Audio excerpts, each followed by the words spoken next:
परमात्मा ने, कबीर जी ने आकर हमें ये मार्ग बताया कि जैसे तुम लकड़ी फूंकते हो, उसमें प्रदूषण 7 बराबर होता है और इसमें प्रदूषण नाम मात्र सा होता है। रुई का प्रदूषण नहीं बन पाता।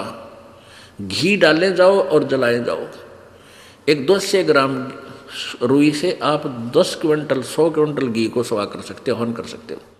प्रदूषण तो नाम मात्र भी नहीं है और केवल घी का लाभ हमें वायुमंडल में मिलता है। तो परमात्मा की इस तरीके को हमने अपनाया और ये हवन हम करते। केवल ये एक यज्ञ है, हमने 5 यज्ञ करनी है या 5 यज्ञ संपन्न होती हैं। जैसे आप जी यहाँ दान करते हैं, उनका सामूहिक लाभ होता है। उसमें से आप पाठ भी करवाते हो, तो यहाँ जो पैसा है भंडारे में लगता है, ये धर्म यज्ञ हो रही है। ये ऊपर शेड बना रखे हैं, पंखे चल रहे, ये धर्म यज्ञ हो रही है। एक यज्ञ है धर्म की, दूसरी यज्ञ है ध्यान।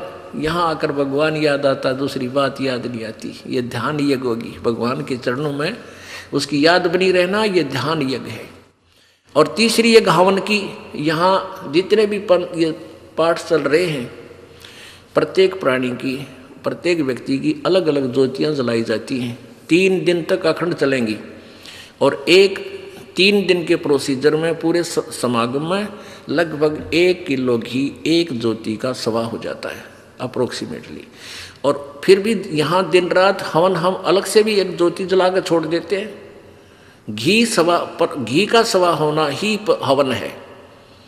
मंत्र हम अपने जाप सभी करते रहते हैं, वो अलग से होते रहते हैं।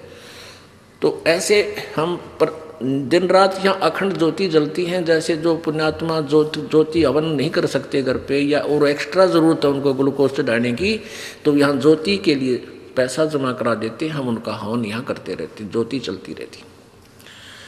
तो इस प्रकार जो केवल हवन करते हैं और इनकम्प्लीट मंत्र जाप करते हैं, उनको मोक्ष नहीं हो सकता। हाँ, वर्क डन अवश्य मिलेगा, जैसा जिसने किया वैसा लाभ मिलेगा, लेकिन हमें तो मोक्ष कराना है। वो मोक्ष होगा इस पूरे प्रोसीजर से, पूरे ट्रीटमेंट से। अब जैसे खेत में बीज दिया और खाद पानी डाला नहीं,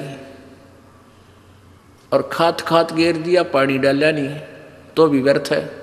तो एक हवन यज्ञ ही कर देना, तो समझो जल नहीं डाला, खाद डाल दिया तो और बेकार कर दिया।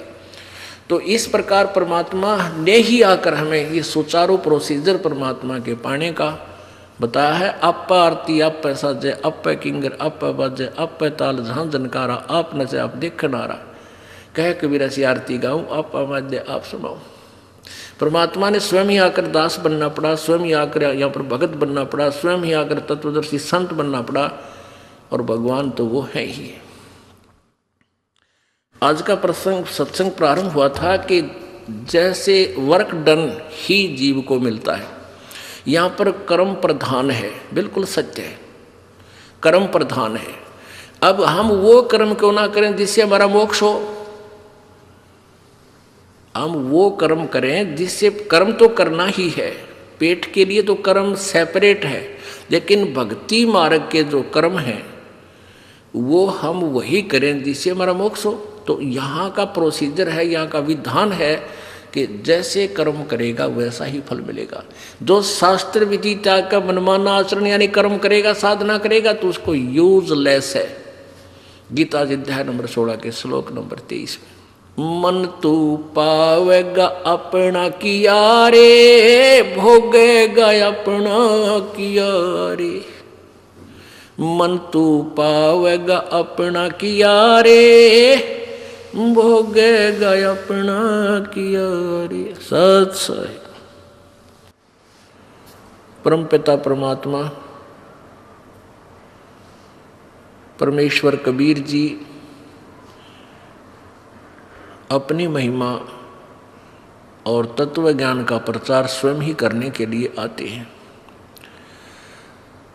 उन्होंने गुरु के ऊपर बहुत महत्व दिया है कि गुरु का होना अति आवश्यक है, और गुरु वही होता है जो परमेश्वर का कृपा पात्र होता है, या स्वयं परमेश्वर ही होते हैं, और कोई गुरु नहीं होते हैं। बाकी तो नाम के गुरु होते हैं, वो नकली गुरु होते हैं। उसका प्रमाण आपके समक्ष है, रह रह कर आपको प्रत्यक्ष भी कर रहे हैं कि जिनको हम ऋषि मानते थे, वर्तमान में जो सतगुरु कहलाते हैं, जगत गुरु की उपाधि भी वो लगाए हुए हैं, करोड़ों श्रद्धालुओं के भी वो मुखिया बने हुए हैं, वो गुरु नहीं है, उनके पास वो तत्व ज्ञान नहीं है। तो परमात्मा ने गुरु जी के ऊपर बहुत वाणी बोली है और हमें ये समझाने की चेष्टा की है कि आप परमात्मा के रिप्रेजेंटेटिव को, गुरु को, उन्हीं के स्वरूप मानकर ही आप अपना कल्याण करा सकते हो, अन्यथा नहीं। जैसे गुरु मानुष कर जानते ते नर कहिए अंध, ओवे दुखी संसार में आग गए यम के फंद। अब गुरु जी को मानुष करके जानते हैं तो हम उतना ही लाभ प्राप्त कर सकेंगे, क्योंकि परमेश्वर स्वयं आए थे और 120 वर्ष बनारस में, काशी शहर में एक जुलाहे धानक की भूमिका करके वो परमात्मा सहशरीर चले गए, सहशरीर आए थे। तो उस समय हम उनको परमात्मा नहीं मान पाए, नहीं समझ सके, क्योंकि हमने परमात्मा का सिद्धांत, परमात्मा की जो थ्योरी सुनी थी, परिभाषा सुनी थी, वो ये सुन रखा था कि भगवान निराकार है, और कोई ये कहता है कि साकार में दुल्हा परमात्मा आया है, उसकी कोई नहीं सुनते थे। इसलिए हम परमात्मा को पहचान नहीं सके। अब इस दास को परमेश्वर ने भेजा है, कबीर जी की दया से ये दास, उन्होंने यहाँ गुरु बनाया है अपनी कृपा बख्श के। तो परमेश्वर स्वयं कहते हैं कि गुरु को मानुष नहीं जानना चाहिए, फिर आपकी इतनी ही भावना बनी रहेगी। जब तक हम परमात्मा, गुरु जी को परमात्मा नहीं मानेंगे, तब तक हम इस काल के जाल से नहीं निकल सकते। ये हार्ड एंड फास्ट रूल है। उदाहरण है कि जैसे एक गणित में ऋण का एक प्रश्न होता है, उसमें मूलधन ज्ञात करना होता है, उसमें मूलधन ज्ञात करना होता है। उसके लिए सपोज करना होता है कि मान लीजिए मूलधन 100 रुपये, वो मूलधन 100 रुपये सपोज करना पड़ता है, मानना पड़ता है। उससे फिर वो वास्तविक मूलधन जो लाखों और करोड़ों की संख्या में होता है, वो प्राप्त हो जाता है। मूलधन 100 रुपये मानकर हम उस वास्तविक ओरिजिनल मूलधन को प्राप्त कर सकते हैं, अर्थात अपनी प्रॉब्लम सोल्व कर सकते हैं, प्रश्न हल कर सकते हैं। इसी प्रकार आप जी ने गुरुदेव को भगवान मानकर चलना होगा, क्योंकि जैसा भी आप यहाँ रिहर्सल कर रहे हो, जैसा भी व्यवहार, जैसी भी सोच आपकी इस दास के प्रति है, वो आपकी सोच आखिरी तक बनी रहेगी। जब आप संसार त्याग कर जाओगे, आगे परमात्मा त्रिकुटी के ऊपर आपको इस दास के रूप में मिलेगा, और वहाँ वो परमात्मा आपकी सद्भावना, आपका शिष्टाचार, आपके अंदर के विचार कि आप कैसी भावना इस दास के प्रति रखते हो, तो वहाँ आपके हृदय की अंतर्यामी परमात्मा वहाँ आपकी फिर परीक्षा होती है, लेगा। तो इसलिए आप जी ने परमात्मा के आदेश अनुसार गुरु जी को परमात्मा मानना चाहिए। गुरु परमात्मा नहीं है, लेकिन आप जी ने उनको भगवान मानना पड़ेगा, यदि ये प्रश्न हल करना है तो, नहीं तो हो ही नहीं सकता। ये नियम है। परमेश्वर कबीर जी कहते हैं, मम संत मुझे ही जान मेरा ही स्वरूपम।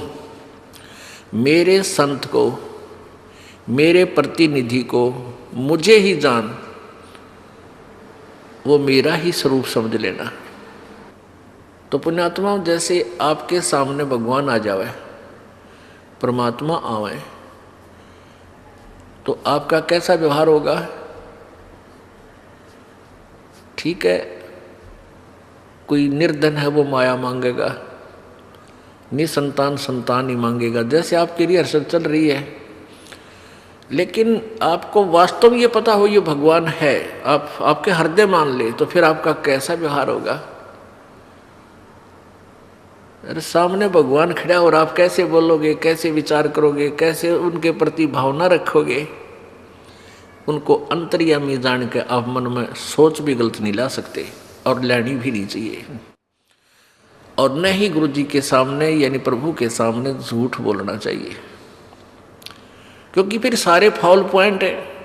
अब गुरु जी के सामने आप झूठ के बोलोगे, कहते को गुट्टी ला गया बीच में, नाम टूट गया, और नहीं बताओगे तो आपका नाम खंड है, लाभ हो को नहीं, कनेक्शन कट चुका है ऑटोमेटिक। तो यह झूठ बोल के भी के आपने फिर फायदा हुआ, लाभ हुआ, हानि हुई, बल्कि लाभ नहीं हुआ। और भी कोई माता धोखा को कोई और किसी भी कारण से नाम खंड हो जाता है, तुरंत बताना चाहिए। ठीक है, ये दास क्या करेगा, थोड़ा बहुत धमकावेगा, करड़ा करूँगा, भाई गलती है, खबरदार, जैसे आपने नियम भंग किए हैं, तो आपका नाम फिर शुद्ध कर दिया जाएगा, री उपदेश दिया जाएगा, नहीं तो आपका कामयाबी नहीं मिलेगी आपको। लेकिन बार बार यह हैबिचुअल नहीं होना चाहिए, अगले नाम तो मिल ले जाएगा, इसका कोई समय होता है, इसकी लिमिट होती है, कितनी बार किन परिस्थितियों में आपने से खंड हुआ, फिर वो नाम आप चाहे 20 बार ले लियो, काम करना बंद कर देगा। तो इसलिए हमने बहुत डर के, जैसे माता गर्भ को रख यत्न बना और ठेस लगे तो छन हो तेरी ऐसे भक्ति जा। किसी बहन बेटी को काफ़ी समय के उपरांत गर्भ रहा हो, फिर वो जाने है उस बच्चे की, उस गर्भ की वो कितनी चिंता करती है। रात में भी करवट लेते समय भी एकदम आंखें खुल जाती हैं, तो देखती है कहीं मेरे बच्चे पर दाब तो नहीं आएगी, कहीं बच्चा मेरा खराब तो नहीं हो जा। ऊंचे नीचे पर पैर टेकते समय भी वो कई बार सोचती है। तो पुण्यात्माओं, ऐसे ही ये भक्ति रूपी गर्भ को आपने ऐसे यत्न बना कर बचा कर रखना पड़ेगा, फिर ये अनमोल लाल आपको मिलेगा। जैसे माता गर्भ को रखे यत्न बनाए और ठेस लगे तो क्षीण हो जाए, तेरी ऐसे भक्ति नसाए। तो हमने अपने इस लाल भक्ति रूपी गर्भ को बहुत सुरक्षित रखना है। ये बकवाद करने की बात नहीं है, ये मजाक की बातें नहीं है, इनको हृदय में धरना पड़ेगा कि हम क्या करने आए हैं, किस उद्देश्य से हमने उपदेश लिया है। ठीक है, शुरू प्रारंभ में हम आते हैं कोई दुख निवारण के लिए, वो भी होगा क्योंकि भगवान सारे काम करेगा, और फिर कुछ दिनों में आपको ज्ञान हो जाएगा, फिर आप कुछ नहीं मांगोगे, केवल यही मांगोगे परमात्मा चरणों में रखना, हे गुरुजी चरणों में रखना, दूर ना करना। क्योंकि जब हम चरणों में रहेंगे तो फिर परमात्मा कौन सा बालक है, अनजान है, उसने हमारी प्रॉब्लम का पता को नहीं, वो तो अंतर्यामी है, हमारी प्रॉब्लम हमें नहीं पता, उसको पता है। और जो सच्चे दिल से अनन्य मन से पतिभर्ता पद पर आके भक्ति करते हैं, पतिभर्ता पद का अर्थ है कि किसी और इष्ट की पूजा नहीं करे, केवल अपने कबीर परमात्मा की, नथिंग एल्स। तो ऐसे पतिभर्ता स्त्री की कहते हैं, जो जब ऐसी मदद करता है परमात्मा, पतिभर्ता जमीन पर दो धर है पाँव और समरस झाड़ू देते है, कहीं ना काटा लग जावे।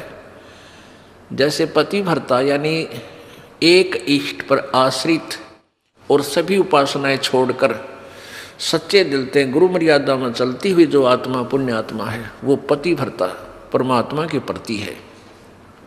और फिर अपने जीवन रूपी सफर में वो जितने भी कदम रखती है परमात्मा, उस पाप रूपी कांटों को आगे आगे बुहारता चलते हैं, झाड़ू देते हैं, कहीं मेरी प्यारी आत्मा को कांटा ना लग जा, यानी कोई कर्म दुख ना दे जावे। पतिभर्ता जमी पर जो धर है पाँव और समर्थ झाड़ू देते है, कहीं ना कांटा लग जाए।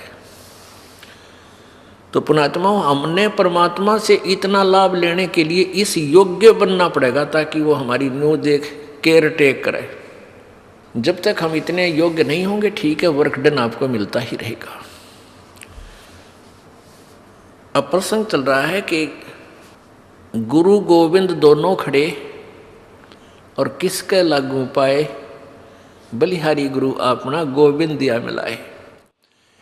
और कहते हैं कबीर हरि जय रूठ जा, तो गुरु की शरण जाए और कहे कबीर गुरु रूठ गया था ना, हर नहीं करे सहाय।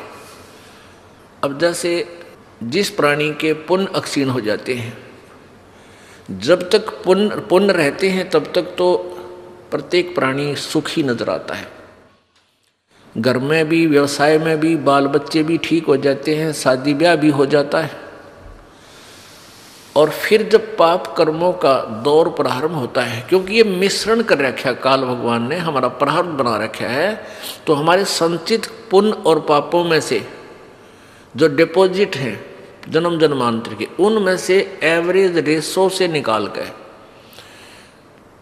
अब आपका प्रारब्ध बना रखे, उसमें पाप भी मिला रखे हैं और पुण्य भी।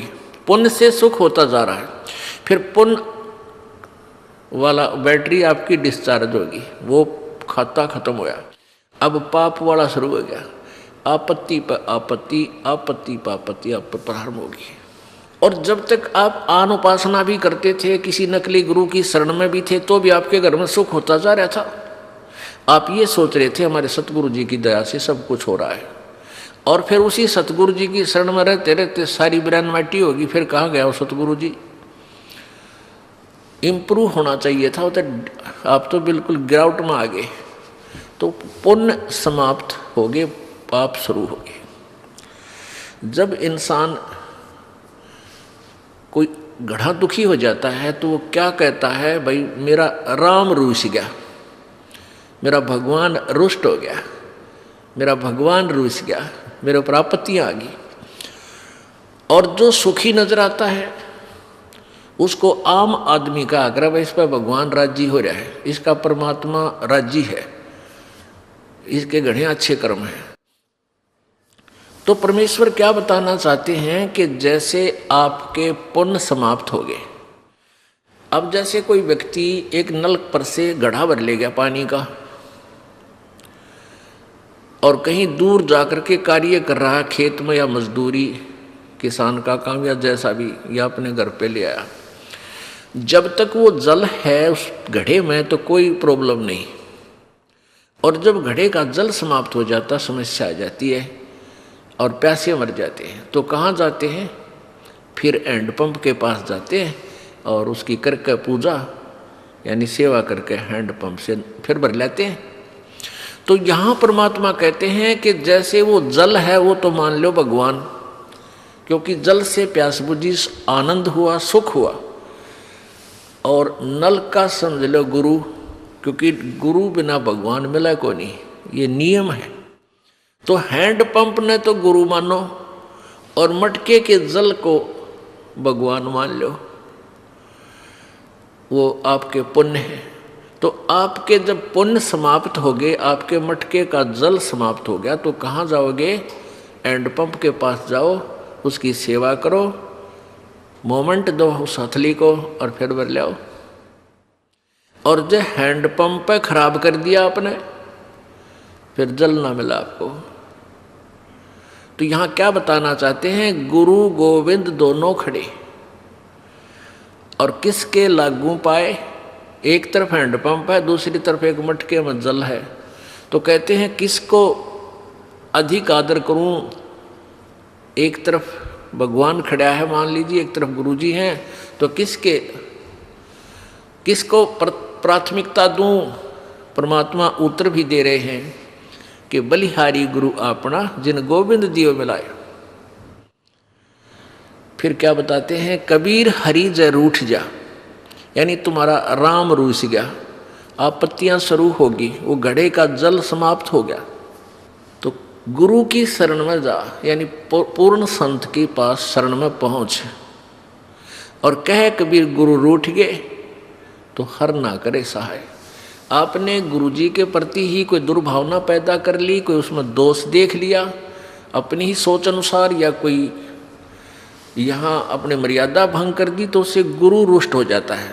जैसे इस दास को जब पता चलता है कि ये व्यक्ति यहाँ आ भी रहा है और कहता मैं नाम भी ले रखा है और ये बीड़ी भी पीवा है, गुट्टी भी लगा जाता है कभी कभी, तो तब मैं रुष्ट होता है, ये दास रुष्ट होता है, दुख होता है मुझे कि कोई फ़ायदा नहीं इसके यहाँ आने का, और दो चार और बिगाड़ेगा कि देखियो भी बीड़ी पीवा है वहाँ रामपाल का शिष्य होकर के। तो इससे दास गणा दुखी होता है। उस व्यक्ति को चाहिए अपनी गलती स्वीकार करे, दोबारा उपदेश ले ले, शुद्ध करा ले अपने उपदेश को और भविष्य में नहीं पीवे, अपना कल्याण करवा ले। तो इससे दास दुखी होता है। कोई आन उपासना कर लेता है तो भी दास दुखी होता है कि नहीं, आप पतिव्रता पद पर नहीं रहे, भगवान आपको मदद करेगा नहीं। फिर लाभ क्या होगा यहाँ डरे धक्के खान का, यहाँ आने का कोई लाभ आपको नहीं प्राप्त होगा। आपने यहाँ आए हो तो लाभ प्राप्त करो मालिक का, ऐसा लाभ दे देगा आप सोच भी नहीं सकते। आप चक्कर में पड़ जाओगे, क्या परमात्मा सचमुच ऐसे सुख दिया करता है, सुना करते थे लेकिन आप यहाँ देखा करोगे, आप यहाँ महसूस करोगे। तो क्या बताते हैं, जय इब के सतगुरु मिले, सब दुख आँखों रो, चरणों ऊपर शीस धरूं, कहूँ जो कैरी हो। कबीर साईं मिलेंगे, पूछेंगे कुशलात, आदि अंत की सब कहूँ, अपने दिल की बात, गुरु जी तुम ना भूलियो। चाहे लाख लोग मिल जाएं, हमसे तुमको बहुत हैं, तुमसे हमको नहीं, तुमरे विसारे क्या बने, मैं किसकी शरण में जाऊं। शिव ब्रंश मुनि नारद, इनके हृदय न समाऊं, अब गुण किए तो बहुत किए, करत न मनी हार, बावे बंदा बख्श दियो, बावे गर्दन उतारे। अब गुण मेरे बाप जी, बख्शो गरीब नवाज, जो मैं पूत कपूत हूँ, बहुर पिता को लाजे, मैं अपराधी जन्म का, नख सिक भरे विकार, तुम दाता दुख भंजना, मेरी करो संभाल। राम कृष्ण से कौन बड़ो, उन्हों भी गुरु कीने, तीन लोक के वे धनी, गुरु अग अधीन। परमपिता परमात्मा कहते हैं कि तुम राम कृष्ण को तो बहुत शक्तिशाली सुप्रीम परमात्मा मानते हो, इनसे बड़ा तुम किसी को नहीं मानते, लोक वेद के आधार पर। उसी उद्देश्य से परमात्मा समझाना चाहते हैं उन्हीं को उदाहरण दे करके कि तुम्हारी दृष्टि में राम कृष्ण जी से कोई बड़ा नहीं। तो उन्होंने भी गुरु बनाया। श्री रामचंद्र जी ने ऋषि वशिष्ठ जी को गुरु बनाया और श्री कृष्ण जी ने दुर्वासा जी को अपना गुरु बनाया, आध्यात्मिक गुरु। संदीपनी ऋषि उनके केवल अक्षर ज्ञान कराने वाले गुरु थे, जैसे शिक्षक होते पढ़ाया करें, और आध्यात्मिक गुरु दुर्वासा जी थे। तो परमात्मा हमें ये बताना चाहते हैं कि राम कृष्ण से कौन बड़ा, और उन्होंने भी गुरु कीन, और तीन लोग के वे धनी, तीन लोग के मालिक, गुरु आगे अधीन।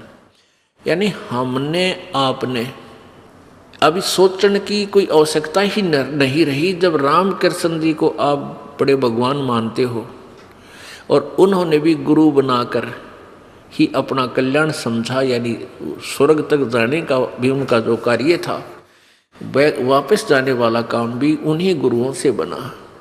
तो फिर आम व्यक्ति कौन से खेत की मूली है भाई, उसकी क्या बुनियाद है कि वो गुरु बिना बात उसकी बन जाएगी? तो इसलिए एक तो ये पॉइंट क्लियर हो गया कि गुरु जी का होना अति आवश्यक है। फिर परमात्मा कहते हैं गुरु जी अब तुम क्या करते हो, राधे राधे श्याम मिला दे, हरे कृष्ण हरे कृष्ण।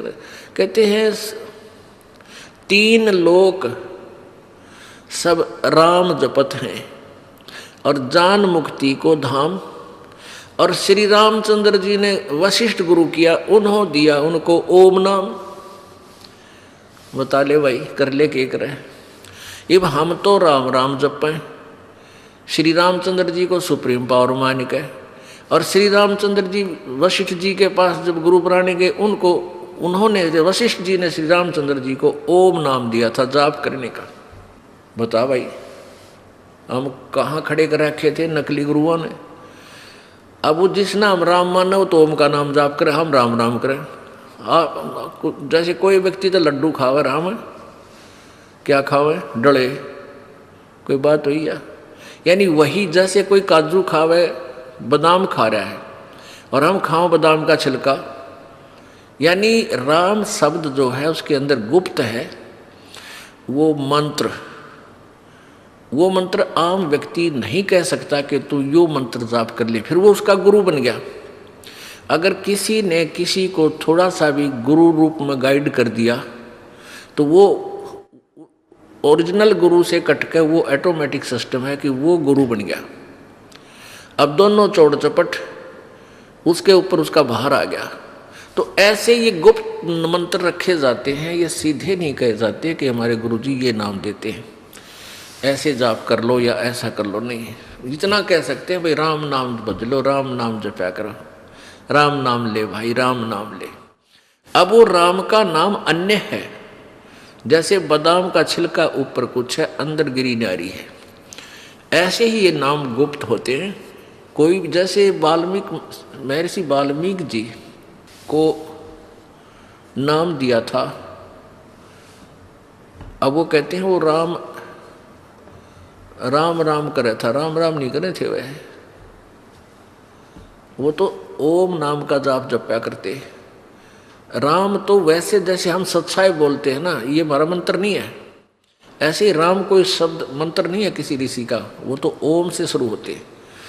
और ओम केवल ब्रह्म तक की जाप है, और ये भी पूरे अधिकारी से लेकर ही कार्य करता है, अन्य से नहीं। तो यहाँ क्या बताते हैं परमात्मा कबीर जी कि 3 लोक सब राम जपत हैं, जान मुक्ति को धाम। और श्री रामचंद्र ने वशिष्ठ गुरु किए, उन्होंने दिया ओम नाम। अब रामचंद्र जी तो ओम नाम जप पर तुम राम राम जपो। वाह भाई वाह, किसे बेचड़ा रखे थे। अब क्या बताते हैं परमात्मा, रे बोली सी दुनिया सतगुरु बिन कैसे सरिया, रे बोली सी दुनिया सतगुरु बिन कैसे सरिया। अब हम कहाँ ला छोड़े भक्ति, इन नालायक अनजान गुरुओं ने, नीम हकीमों ने। अपने लला के बाल उतरवावे देख के चीना लग जइया, अपने लला के बाल उतरवावे देख के चीना लग जइया।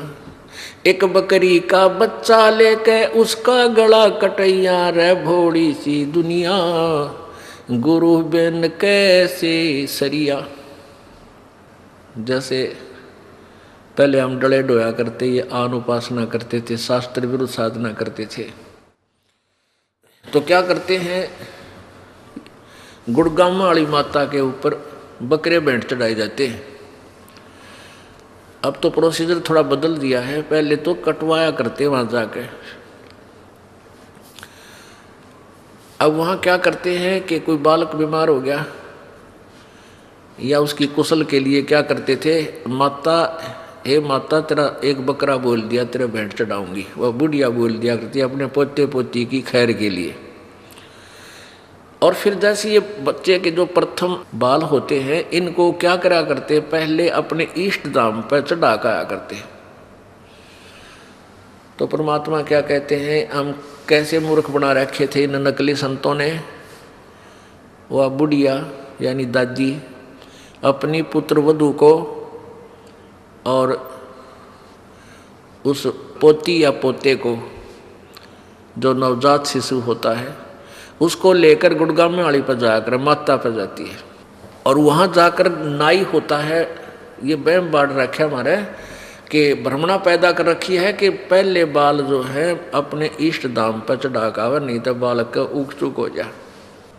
तो ऐसे लेकर चली जाती है, कहाँ, माता के ऊपर है। और वहाँ नाई बैठा होता है, उसको कहती है भाई नाई के मेरे पोते के बाल काट दे, मेरे लल्ला के बाल काट। और धीरे धीरे काटना, देख रहे कदे कैंची लाग जाए इसके काचा सर से। अब बुढ़िया कहती है उस नाई को कि भाई ध्यान से काटिए बाल मेरे बच्चे पोते के, कैंची ना लग जाए इसके कि दर्द पीड़ा हो जा। कहते अपने लल्ला की तो इतनी चिंता तेरा कैंची का भी दर्द थोड़ी चुभ ना जा, और एक बकरी का लल्ला लेके और उसका गला कटवा दिया। अरे तेरा गजब भैया, एक बकरी का बच्चा लेके उसका गला कटवा दिया, माता तेरा बैठ चढ़ा दिया। ये मूर्खा ने न्यू मूर्ख बना रखे थे। अच्छा वह माता ये बकरे खावेगी, वह तो डायन होगी, फिर वह तो डायन होगी। माता तो काजू खावे, किशमिश खावे, सेब संतरे खावे, हलवा बनवा ले, पूरी बनवा ले रहे बूढ़े आदमी हो, और वह माता बैठी है बड़े कुत्ते मुत्ते। अब परमात्मा क्या कहते हैं, रे बोली सी दुनिया सतगुर बिन कैसे सरिया, अपने लला के बाल उतरवावे देख के चीना लग जिया, और एक बकरी का बच्चा लेके उसका गला कटिया। अब वो क्या करते हैं, वहाँ बाल कटवा लिए, इतने बाल ले लेंगे उसमें से बाल, और लेके अंदर मंदिर में चढ़ाओगे जाकर अच्छी तरह, मतलब श्रद्धा से। वो पुजारी क्या करता, उनको उठा के और कट्टे में भर दे, सारे ने ठा के कट्टे ठोक दे, कट्टा ये बोरी,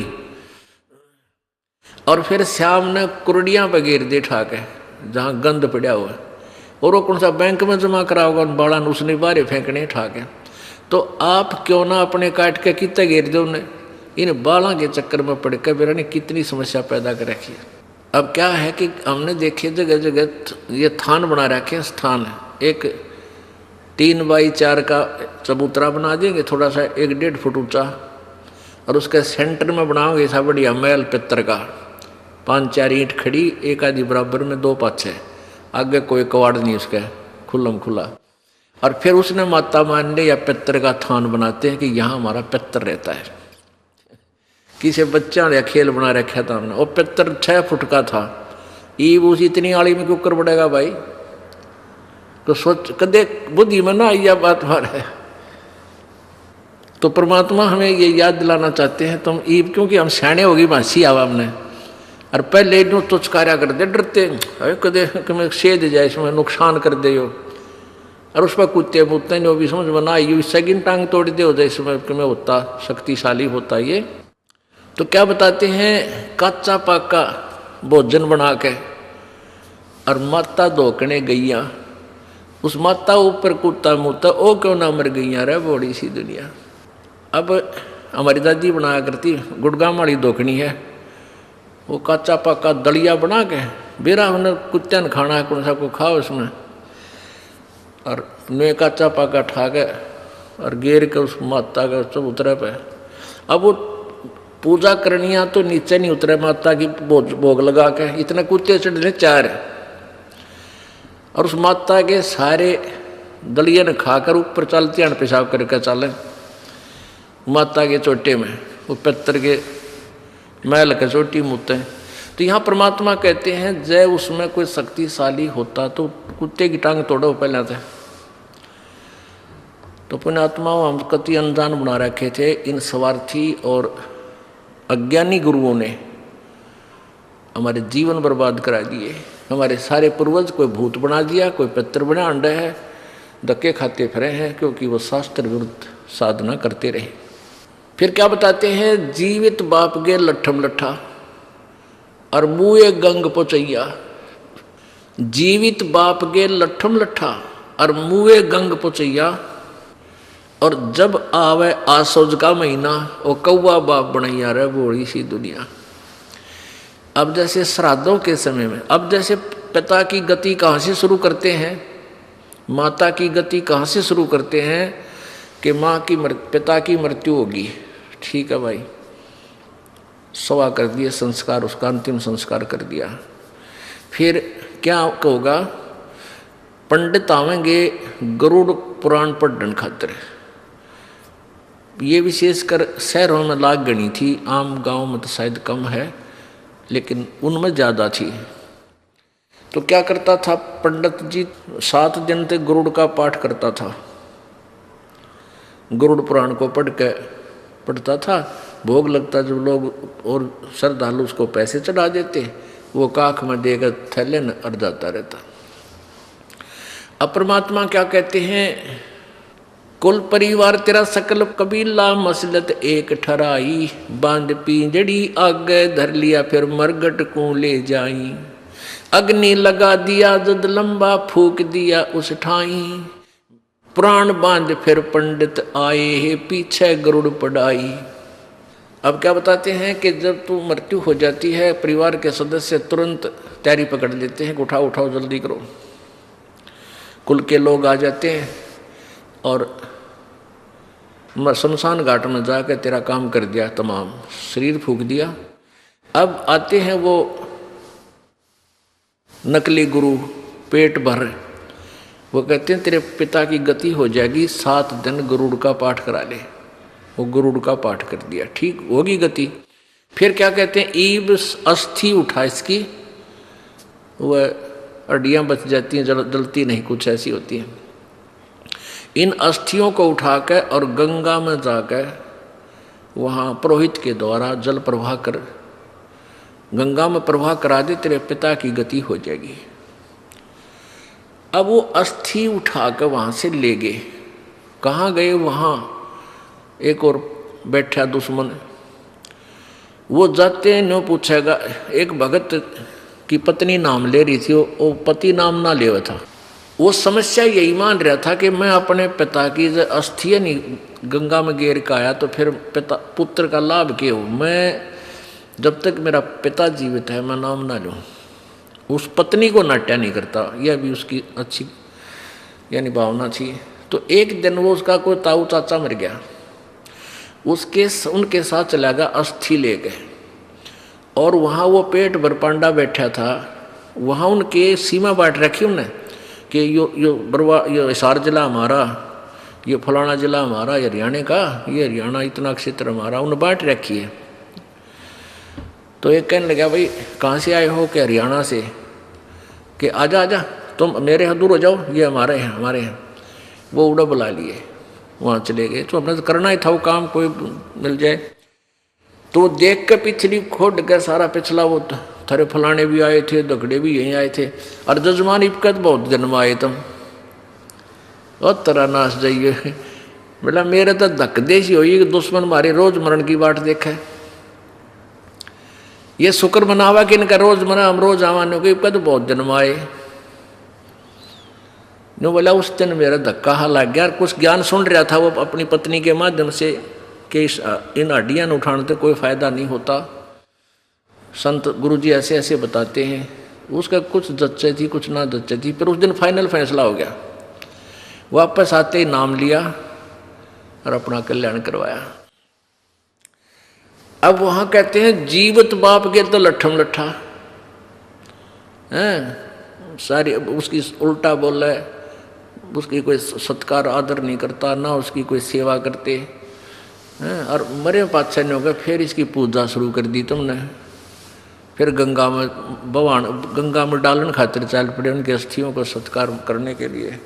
परमात्मा फिर कहते हैं जीवित बाप के लट्ठम लट्ठा मुए गंग पुचैया, और जब आवे आसुज का महीना फिर कौआ बाप बनैया।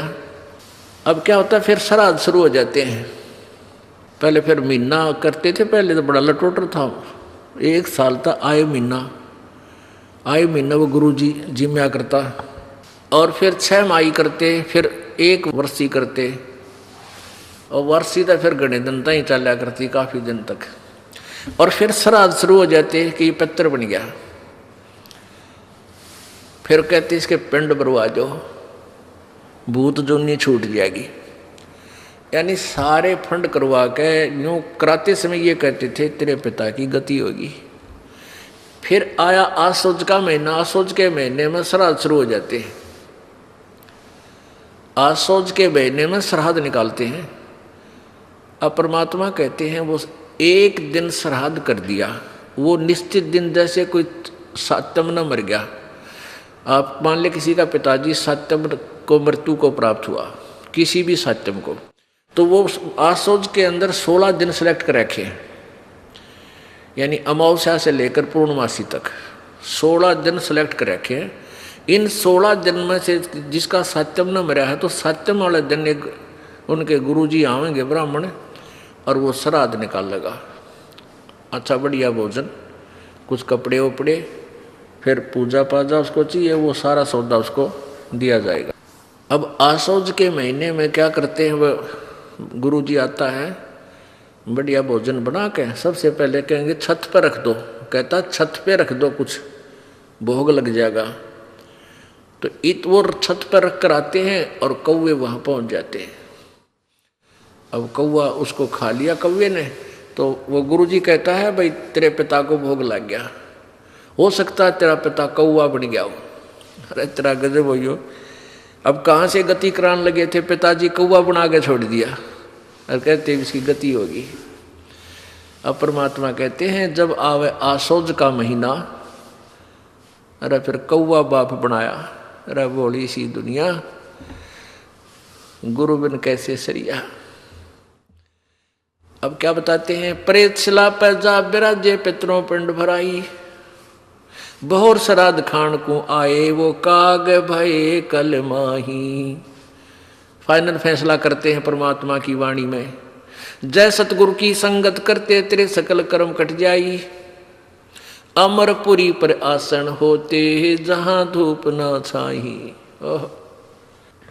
कि जय सतगुरु की संगत करते पूर्ण संत की, ये सारे झंझट खत्म हो जाते, सकल कर्म, किसी भी की आवश्यकता नहीं रहती, आप सतलोक चले जाते, अमरपुरी में उस सतलोक में आपका निवास होता।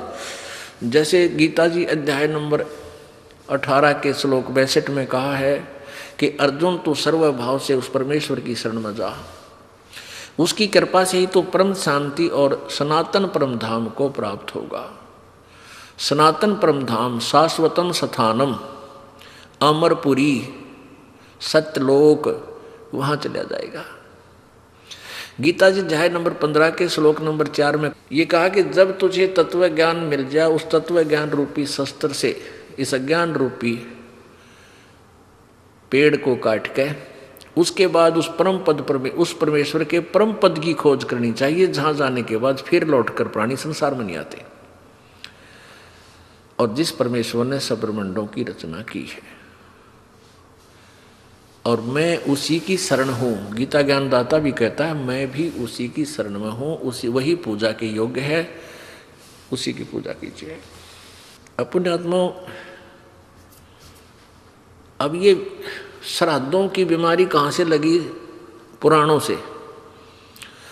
अपने आत्माओं, ग्रंथ ग्रंथ में भेद है। जैसे वेद और गीता जी, पवित्र चारों वेद, पवित्र गीता जी, ये प्रभु द्वारा दिया गया ज्ञान है, ब्रह्म द्वारा, यानी ब्रह्म को दिया था परमात्मा कबीर जी ने, और ब्रह्म ने फिर दिया है यहाँ आपने ज्ञान दिया है यहाँ ब्रह्मांड में। तो ये जो ज्ञान है वेदों का और गीता जी का, ये विधान है प्रभु का। और जो पुराण है वो किसी ऋषि या आन देवता की अपनी सोच, अपनी थ्योरी, अपना विधान है, उसकी आज्ञा है। तो पुण्यात्माओं, हमने इन पुराणों में लिखे विधान को नहीं स्वीकार करना है। जैसे आपको उदाहरण देते हैं कि जैसे एक व्यक्ति का दरोगा सोचो मित्र था, और उस व्यक्ति ने अपने मित्र से कहा कि मेरा पड़ोसी बहुत दुखी कर रहा है, कुछ इसका विकल्प बताओ। एसएचओ ने कह दिया कि मार उसका लठ, मैं आप देख लूँगा। अब उस व्यक्ति ने एसएचओ की आज्ञा का पालन करके राजा का विधान तोड़ दिया, उस पड़ोसी का लठ मार दिया, उसकी मृत्यु होगी। और उसको भी पहले सजाए मौत ही देते थे, सजा मौत होगी, उसको भी फांसी दे दी गई। अब कारण क्या था कि राजा का विधान है कोई किसी की हत्या करेगा उसको सजा मौत दी जाएगी, और उस व्यक्ति ने अपने मित्र अधिकारी असच्चों की बात मान ली, मार उसका लठ, तो विधान टूट गया राजा का, तो सजा का पात्र हुआ। तो इसी प्रकार हम वेदों और गीता जी के अनुसार साधना ना करके हम पुराणों से यदि कोई साधना कर रहे हैं, हम परमात्मा का विधान तोड़ रहे हैं। उससे हम फिर सजा के पात्र बनते हैं, भूत बनते हैं, पितृ बनते हैं, पशु बनते हैं, पक्षी बनते हैं। ऐसा हमने नहीं करना चाहिए। आपको प्रमाण देते हैं। एक रुचि नाम के ऋषि थे, उसने शादी भी नहीं करवाई थी, वेदों को पढ़ा जाना, तो वो साधना करते थे। 40 वर्ष की उम्र हो गई थी, 40-45 वर्ष के प्रौढ़ हो गए थे। एक दिन उसको उनके 4 पूर्वज यानी पिताजी, दादाजी, परदादाजी और तीसरा दादाजी वो दिखाई दिए। उन्होंने कहा, बेटा रुचि, तूने शादी क्यों नहीं कराई? आप शादी कराओ, हमारे सरहद निकालो। तो रुचि कहता है, पितृमहो, वेद में ये कर्म कांड श्राद्ध आदि निकालना तो मूर्खों का मार्ग बताया है, अविद्या कही है। फिर आप मुझे क्यों इस शास्त्र विरुद्ध साधना में लगाना चाहते हो? पितर भी स्वीकार करते हैं कि हाँ बेटा, ये तो सही है कि वेद में इस कर्म कांड को अविद्या ही कहा है। फिर भी कहते हैं ऐसा है वैसा है। उसको मूर्ख बनाने के लिए अपनी वह तिगड़मबाजी लगा के उस प्यारी आत्मा को भी डरा धमका के और अपने साथ नरक में डाल लिया।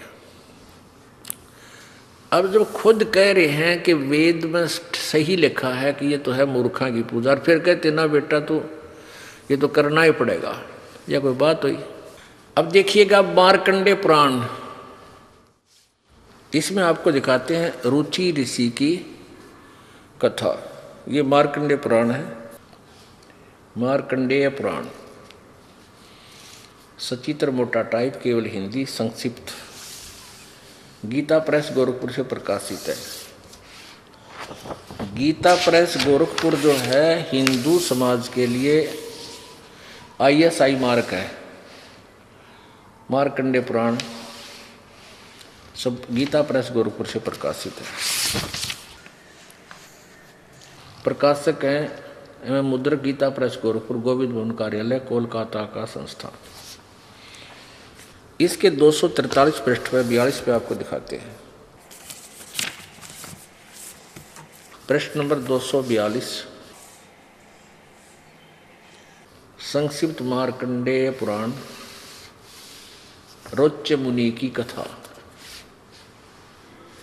रोच्य मुनि की उत्पत्ति कथा। मार्कंडेय जी कहते हैं, ब्रह्मन पूर्व काल की बात है, प्रजापति रुचि ममता और अहंकार से रहित इस पृथ्वी पर विचरते थे। उन्हें किसी से भय नहीं था, वे बहुत कम सोते थे। उन्होंने न तो अग्नि की स्थापना की थी, उन्हें अपने लिए घर ही बना रखा था। वे एक बार भोजन करते और बिना आश्रम के ही रहते थे। उन्हें सब प्रकार की आसक्ति से रहित एवं मुनिवर्ती से रहते देख उनके पितरों ने उनसे कहा। पितर बोले, बेटा, विवाह स्वर्ग और अपवर्ग का हेतु होने के कारण एक पुण्यमय कार्य है, उसे तुमने क्यों नहीं किया? गृहस्थ पुरुष समस्त देवताओं, पितरों, ऋषियों और अतिथियों की पूजा करके पुण्यमय लोकों को प्राप्त करता है। मोक्ष नहीं, पुण्यमय लोकों को प्राप्त करता है। वह सभा के उच्चारण से देवताओं को, शब्द से पितरों को तथा अन्नदान, बलि, वैश्वदेव आदि से भूत आदि प्राणियों एवं अतिथियों को उनका भाग समर्पित करता है। पितृ पूजा, भूत पूजा ये कर्म कांड है। बेटा, हम ऐसा मानते हैं, गृहस्थ आश्रम को स्वीकार न करने पर तुम्हें इस जीवन में क्लेश पर क्लेश उठाने पड़ेंगे तथा मृत्यु के बाद और दूसरे जन्म में भी क्लेश ही भोगने पड़ेंगे। रुचि ने कहा, पितरगण, ये देखो ये सारे भूत इकट्ठे हो रहे, ये देखो ये रुचि ऋषि खड़ा है नीचे और ये ऊपर चारों भूत इकट्ठे हो गए इसको देखिए। अब न्यो पितार दादार परदादार चौथा दादा दिख जा कालदा बैठ जा आदमी का है, तेरे भूता ने नो डगमग कर रखे हम। तो ऐसे फिर कुछ श्रद्धा बन जाती है। जो ना बेरा एक कुएं में गिर गया कोई, दरिया में बह रहा है मान लिया आपका पिताजी, तो आप उसको गेल छलांग लगा के क्या उसको बचा सकते हो? नहीं। उसको निकालने का तरीका कोई रस्सी फेंक दे और कहे इसको पकड़ लो, तुम भी बाहर आ जाओ। और अब ये तो दरिया में डूब चुके थे, अपने बच्चे को कह रहे तू भी आ जा हमारे साथ, यहीं आ जा, यानी ये कर्म कर और मर कुएं में पड़ गए। अब देखो रुचि ने कहा पितृगण परिग्रह मात्र ही प्रयत्न दुख एवं पाप का कारण होता है तथा उससे मनुष्य की अधोगति होती है। यही सोचकर मैंने पहले स्त्री संग्रह नहीं किया। मन और इंद्रियों को नियंत्रण में रखकर जो ये आत्म संयम किया जाता है वह भी परिग्रह करने पर मोक्ष का साधक नहीं होता। ममता रूप कीचड़ में सना हुआ होने पर भी यह आत्मा जो परिग्रह शून्य परिचित जल से प्रतिदिन धोआ जाता है वह श्रेष्ठ प्रयत्न है। पितर बोले बेटा जितेंद्रिय होकर आत्मा का प्रश्न करना उचित है, किंतु तुम जिस मार्ग पर चल रहे हो वो मोक्ष मार्ग है। तरह से बोलियो अब वो पितर राजी नहीं उसके मोक्ष होने में, नहीं होगा तुम जो मार्ग से जाओ तो मोक्ष मार्ग है, तो पितर बने मारा की तरह भूत बन जा। ये देखो पितर बोले बेटा जितेंद्रिय होकर के आत्मा का प्रक्षाकलन करना उचित है, किंतु तुम जिस पर चल रहे हो वो मोक्ष मार्ग है। पूर्व जन्म में किया हुआ मानव का शुभ अशुभ कर्म सुख दुख में भोगों के रूप में प्रतिदिन भोगने पर ही क्षीण होता, जैसा इन्हें ज्ञान था। आगे देखो रुचि ने पूछा पितामह हो वेद में कर्म मार्ग को अविद्या कहा गया है, फिर क्यों आप लोग मुझे उस मार्ग में लगाते हो? पितर बोले यह सत्य है कि कर्म को अविद्या ही कहा गया है, इसमें तनिक भी मिथ्या नहीं। फिर के टटू रह गया, फिर के रह गया पितरो ये मरवा दिया, वो बोला आदमी और गेल ना लिया। फिर कहें ऐसा है ना भाई नो कर दे, पितर ऐसा दे देते हैं, पितर आशीर्वाद दे देते हैं। पितर इतना तो कर दे मैं इसका थन खराब कर दे, लेकिन ठीक नहीं कर सकते। ठीक तो परमात्मा ही करेगा आशीर्वाद दे के उसके नाम पे। तो अब देखो ये खुद कह रहे हैं कि इसमें कोई झूठ नहीं भाई, सत्य या अविद्या, इसमें तनिक भी मिथ्या नहीं। फिर के बच गया बात पक्ष, फिर इसको भका भकू कर ला के पीछे इन्होंने बोला, ये भी कहने लगा जी मैं तो बूढ़ा हो गया, मैंने कौन लड़की देगा, 40 साल की उम्र होगी मेरी, 42-45 की। तो ये पितर बोले तू तप कर ले। उसने तप किया। फिर एक स्त्री आई अपनी लड़की ने लेकर, एक ऋषि जी आप मेरी लड़की से शादी कर लो। जब उसने शादी करी और फिर पितर वाले खड्डे में रुचि फिर पड़ गया, आप भी गिर गया। हे परमात्मा हे बंदी छोड़। और वो पितर खुद कहे तू तो मोक्ष मार्ग पर लग गया, गलती कर दी, पितर नहीं बना वो पितर बनवा दिया। अब पुण्यात्मा हमने ये ज्ञान कदे सुना नहीं था, और ये तो ऋषि सत्र के ज्ञान है जो ऋषि बता रहे हैं भाई तूने ये क्यों ना करवाया, सिर आज क्यों ना काट दिया। अब पुण्यात्मा अब विष्णु पुराण के अंदर श्राद्धों के विषय में काफी डिटेल दी है। वो डिटेल दे कौन रहा है? कहीं तो औरव ऋषि राधा सगड़ को बता रहा है, और ये कह रहा है कि मैंने ये बात पितरों से पता लग गया था, पितरों ने ऐसे बताया। अब पितर आप तो भूत बने हुए हैं, उनके द्वारा दिए गए ज्ञान को वो उन्होंने पुराणों में लिख लिया, और उस पुराण के आधार से फिर उन्होंने आगे। अब देखिएगा ये आपको विष्णु पुराण दिखाते हैं, श्री विष्णु पुराण गीता प्रेस गोरखपुर से प्रकाशित। इसके कौन है अनुवादक?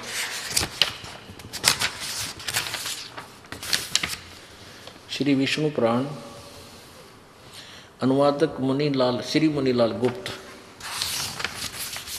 प्रकाशक वही है, गीता प्रेस गोरखपुर, गोविंद भवन कार्यालय कोलकाता का संस्थान। अब इसके 213 पृष्ठ पे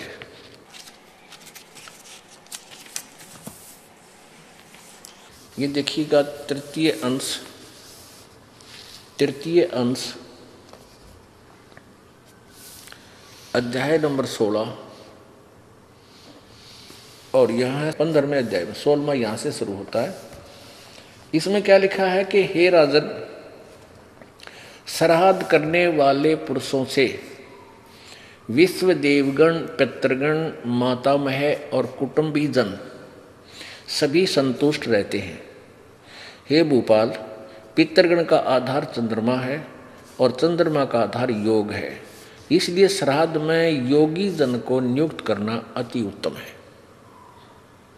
हे राजन, यदि श्राद्ध भोजी 1000 ब्राह्मणों के सम्मुख एक योगी भी हो तो वह यजमान सहित उन सब का उद्धार कर देता है। अब का एक देसी का थी बिला अंधा नौतर दो बुलावे, अंधे का नौता देते एक उसकी उंगली पकड़ का होगा, 2 हो गए खागड़। तो कहने का भाव ये है कि हम इन ब्राह्मणा नैर और पंगे पावा, इसमें बहुत कुछ लिख रखा है कि पितरों के श्राद्ध निकाला जब तो या तो 2 ब्राह्मण हो या 4 हो, 6 हो, 8 हो, 10 हो, ऐसे जमाने चाहिए। और उत्तर में मुँह हो, उनका पूर्व में मुँह हो, और भूतांगे कड है तो उनके फिर 1, 3 ऐसे 5, 7 यानी जो 2 से भागना हो वो हो। अब परमात्मा इसमें स्पष्ट कर रखा है कि एक योगी 1000 ब्राह्मण हो भोजन के श्राद्ध में भोजन करने वाले, और उनके सामने एक योगी हो। ओहो, योगी कौन होता है? गीता जी अध्याय नंबर 2 के श्लोक नंबर 53 में कहा कि अर्जुन, जब तेरी बुद्धि भिन्न भिन्न प्रकार से भ्रमित करने वाले भिन्न भिन्न प्रकार के वचनों से हटकर एक परमात्म तत्व के, एक परमात्मा के ऊपर स्थिर हो जाएगी, तब तो तू योग को प्राप्त होगा, अर्थात तब तो तू भगत बनेगा, यानी शास्त्र अनुकूल साधक होगा।